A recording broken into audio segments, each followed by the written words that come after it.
បាទទស្សនិកជនព័ត៌មានជាដំបូងគេនេះគឺរថយន្តពីរគ្រឿងបើកបុកគ្នាផ្លូវបំបែកជា4បណ្ដាលឲ្យរងការខូចខាតធ្ងន់ធ្ងរទាំងសងខាងបរិសម្នាក់បានបើករថយន្ត Mark Alphard មួយគ្រឿងឆ្លងផ្លូវបំបែកជា4មិនប្រយ័ត្នក៏ជ្រុលទៅបុករថយន្ត Mark Ford Ranger បើកឆ្លងផ្លូវដូចគ្នាចំពាក់កណ្ដាលពេញទំហឹងខាងស្ដាំបណ្ដាលឲ្យរងការខូចខាតយ៉ាងដំណំហេតុការណ៍គ្រោះថ្នាក់ចរាចរណ៍ខាងលើនេះដែរបានកាត់ឡើងកាលពីវេលាម៉ោង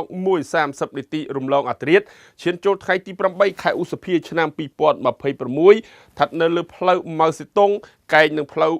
163ក្នុងសង្កាត់ទួលទំពូងទី2ខណ្ឌចំការមនរាជធានីភ្នំពេញប្រពន្ធពីកន្លែងកោតហេតុបានដឹងថានៅមុនពេលកោតហេតុគេឃើញរថយន្ត Mark Ford Ranger ពណ៌សមួយគ្រឿងគ្មានស្លាកលេខបើកបរដោយបរិសម្នាក់ធ្វើដំណើរតាមបណ្ដោយផ្លូវលេខ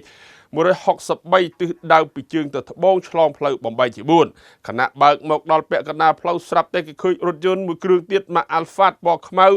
ពាក់ផ្លាកលេខភ្នំពេញ 2CB